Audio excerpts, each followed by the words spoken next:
Rowdy. Ted, you said hit the lights? All right now.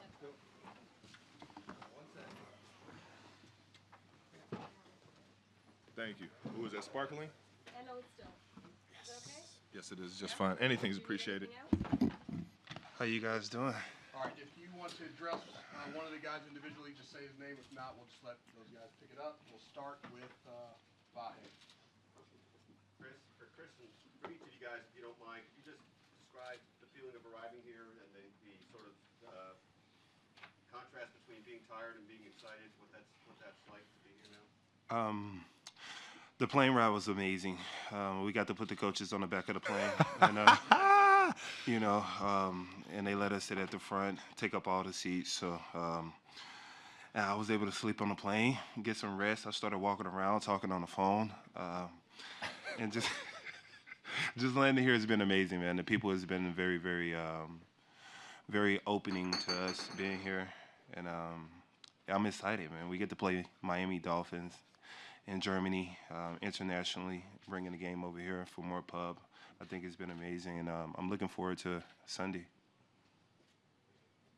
Oh yeah, well, I'd agree with Chris. It's been really special coming out here. I love the atmosphere, all the energy that's over here, and we get to be in this this world-class facility that they're able to partner up with to let us come and get our work done here and get ready to play a game on Sunday. I got to play an international game before, and these games are always so unique because, this crowd's cheering for both sides at the same time, random jerseys. You might see Baltimore jerseys or whatever just in the stands. So it's a unique experience, and we're glad to be a part of it. Yeah, I'm very excited. Like Chris said, we had a really nice plane set up, so I think a lot of us got some good sleep. But I did some research on the stadium we're playing in. 2006 FIFA World Cup was there, and looking at all the teams, you see David Beckham played there, Ronaldo, probably Ronaldinho, just a lot of top soccer players, and growing up as a soccer player makes me pretty excited. Well, that just got me fired up. No, I'm with them, and I think there's been a lot of talk. You were talking about kind of the rest and getting out here, and there's been a lot of talk about us coming out here later and maybe not having that time to acclimate and everything. And I'll be the one to say that we got a team that we're ready to roll anytime, anywhere, whether it's in the parking lot, whether it's on some nice grass or a mud field. We don't care, man. It's all mental for us, and we're ready to rock and roll. Yes, sir. One question for Travis on the field, not the one that maybe more stink. I don't know what he could be about. Uh-oh. So it's probably difficult to agree on most people who is the best NFL team currently, but I'm sure the most would agree the New Heights is the best NFL team. Okay. Okay. Hey. Hey. Everyone in conjunction say aye. Aye. Aye. Close enough. Will there be international version from the You know what? We definitely wanted to tie that in. Next week being our bye week, we were thinking about maybe coming out here and having some fun because the game came out here. But that's just a lot of travel during a gruesome season. But I appreciate you asking that, and it's definitely being talked about to come over here and do some stuff internationally with New Heights and me and my brother. But if we do, I'm only coming if these guys come with me. You guys got to come. I'm down. All right, cool. I'm down. Travis, you said on the podcast that the offense has struggled. You don't know a time where it's struggled this late in the season. Can you just expand on what you were referencing there and what it's going to take to kind of fix that? I think that looking back on everything in previous years, I kind of just was talking for the most part on how I felt at the moment and letting things run. And I stand by that. This team has every piece that it needs to be great. Everybody can talk about whatever they want to talk about. That's our weakness. I know that we got a team that could put points up. And I know we got the coaches to be able to put us in the great positions to succeed, and that's where we're moving going forward. It just takes guys to lock in and just be ready for those big time moments when we need them most. Go ahead. So just wanted to ask you Sorry. about, there's a lot of hoopla on an international game, right? There's a lot of media here. How do you just still put the focus on it? It's a pretty big game for some. Most importantly, we come here to play. Like Trav said earlier, we only come here for one reason, and that's to play football. Coach Reed got a plan. We've been through this. We got in today. Practice. He had a heck of a setup, and most importantly, we here to win a football game, whether it's today, tomorrow, or Sunday. So I think that's a way to eliminate distractions and keep us focused on why we're here.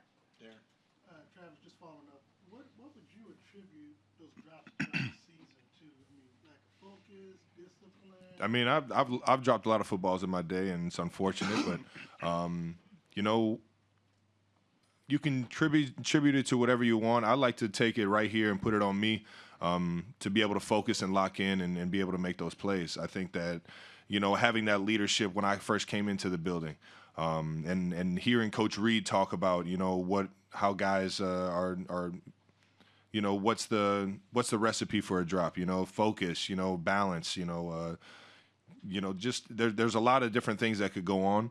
But I like to just put it on me and just say that my focus is everything. And I think, you know, that kind of leadership, when you hear Coach Reed talk about it around in the locker room, and just whenever we're, you know, reviewing like film and practice film and game film, everyone kind of falls in line and puts it on themselves.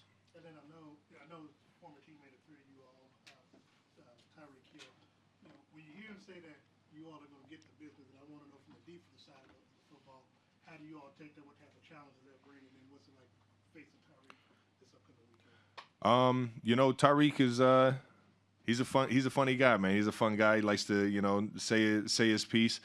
He's always been like that, even just playing basketball in the locker room in Kansas City, you know. And I've seen him lose a lot of those games. So I'll leave it at that, and know that he's going to get a team that's ready to fight and ready to, you know, go all four quarters, or if it has to go into OT, then it has to go. But I know we're ready and we're prepared, and it's going to be a heck of a game for everybody watching here in Germany. I don't know what business he's talking about, honestly. Like,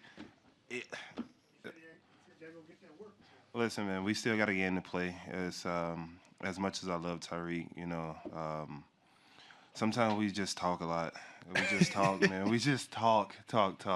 But I understand. You know, he want to rile his crowd up, and I'll support it. But at the end of the day, when the pads come on, those lights on, and we still got to line up and play, right? Yeah. So looking forward to it. But Travis, the NFL broadcast is showing a lot of stats of how you've been better when Taylor Swift has been in the standing. Yeah. Is that a coincidence, or do you actually feel like Waiting on that one. I think it's pretty much a coincidence. I've had some pretty big games in my career. So yeah, I think it's a bit of a coincidence for sure. In the back, sir. Go ahead. Yep. A question for Travis. Last week, obviously, wasn't the game you planned to play against the Broncos. So what do you have to make better against the Dolphins this week, especially on the offensive side? Yeah, I think if you watch that game, there's a lot of turnovers, and the statistics for when you turn the ball over, they're not very high on winning. So the biggest thing for us is being able to control those turnovers, being able to control the drop passes. There's a few missed assignments, and I take accountability in all this. And I think everybody in that locker room on the offensive side is taking that same approach this week. Right here, sir. I wanted to ask Chris about the importance of togetherness in this team. It feels like a team that supports one another. Not only does it have fun on and off the field as well, but it takes accountability, like Travis says. I wanted to ask, how close-knit is this group, and how important is that for prolonged success within this organisation? I think it's important, very, very important, to make sure that we win together, we lose together, right? And I think it's significant, especially when you face adversity, that you guys come together even more, because to let them know that you're not alone, you know. Just because you drop a pass or drop a touchdown doesn't mean it costs us the game.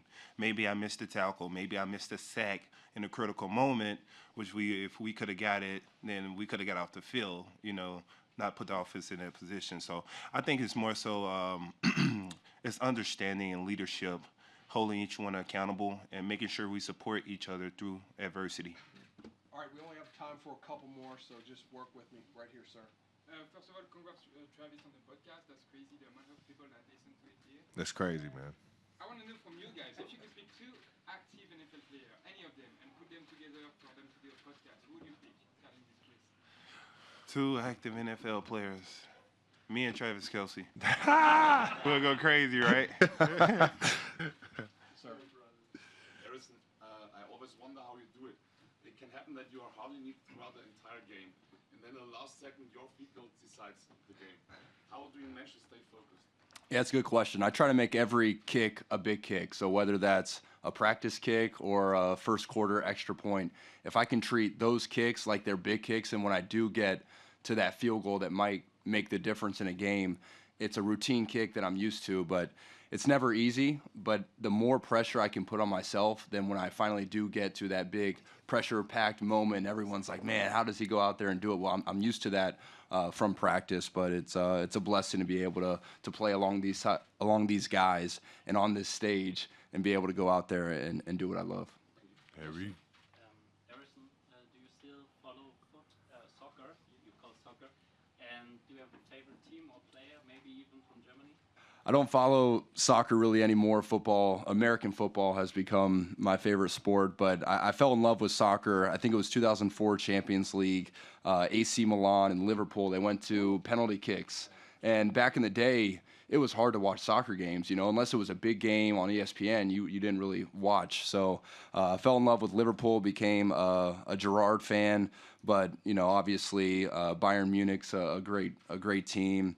And okay, I've forgotten some of the players, but I think center midfielder that played at Chelsea, he was Ballack. Yeah, I loved him. Yeah, he was great. He had the Adidas Predators on. Loved him. In the back. Harrison, who's the GOAT in soccer? Is it Messi or Ronaldo? I am a Ronaldo fan. Oh, yeah, get out of here. Ronaldo. Get out of here. Messi, baby. Travis, hi. So I'm a tight end. I play tackle football and I play flag football. So Hell yeah. what advice would you give to all the tight ends all over the world? Man, that's a great question. Well, shout out to the tight ends.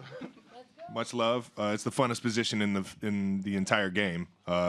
Quarterback, you got to worry about too much. NFL or the tight end room, you get to kind of play free and have some fun with it. And I think that's the biggest thing is for me, it's just being in tune with everything. Because you get to run block, you get to pass block, you get to both get the ball, go and catch the ball, and you get to do so many different things. It's like you're the home utility guy or the home utility girl. If you need a plumber, I got you. If you need an electrician, I got you. I'm the anything you need coach, and with that comes the ability. You got to be able to relate to everybody on the field. So make sure you're having fun every day you come into it. Got three more, starting right here, ma'am. Yeah, I was waiting for the last moment because I was wondering how many people would ask something about Taylor Swift. So let me just be the one at the end of the press conference. Uh-oh. What's the latest status and are you in love? What is the latest status? Oh, spice it up. The latest status is I got to see her last week. That's the latest status right there. And the second question, are you in love? I'm gonna keep my personal relationship personal. I'll go for Justin here. When you're facing a guy like Tyreek, right, in that secondary, you pride yourself as a thumper. Can you be that in the game, or is it just get him corralled and get him down? I think it's a little bit of both. I mean, you never get a chance to. It's not like football is going to happen organically. So plays happen, and if you have a chance that he has the ball already in his hand, you corral him. If you have a chance to leave a mark, then you try and leave a mark. Everything legally, nothing malicious. It's just the way that football is played. And I'm a physical guy, so plan on being a physical player. We played each other 3 times now, so I know him a little bit. He knows me a little bit, and we're going to have another good one on Sunday. Last one. You guys have all talked about experiencing international play. Travis, I believe you did 3 games international, 2015. This will be the third one right here. Both from the offensive side and defensive side, how do you keep the young guys focused? Because there's a lot of stuff. I mean, you can say young guys, old guys. I'm excited. I every single time we've gotten on a bus ride already, I'm out here just peeking out the windows, just like, oh man, this is what this place looks like. And it's there's nothing wrong with being excited and being happy and being in a new environment. I think that's the fun in which the NFL is giving us this opportunity to come out here and perform. And with that, I do believe that Coach Reed has been through this once or twice. So his game plan, how he schedules things out, how he, goes about the practice schedules and, goes about what time we come out here and everything. You could put full trust into that because it's worked before. And with that, the leadership and just guys being here for the right reasons. We had a tough week last week, so everybody's here ready to win a football game, man. Okay, last one. Sorry about that. So, Travis, are you expecting Taylor to be at the game or the turnaround with her schedule and being in South America? You know what? I think when I mention or everybody knows that she's at the game, the Vegas, you know what I mean? Like the over under on my catches kind of goes up and down. The spread goes up and down. So, I don't want to mess with any of that stuff. So I'm just going to keep it to myself. Thanks, guys. Thank you. Thanks, everybody. Have a good one, guys.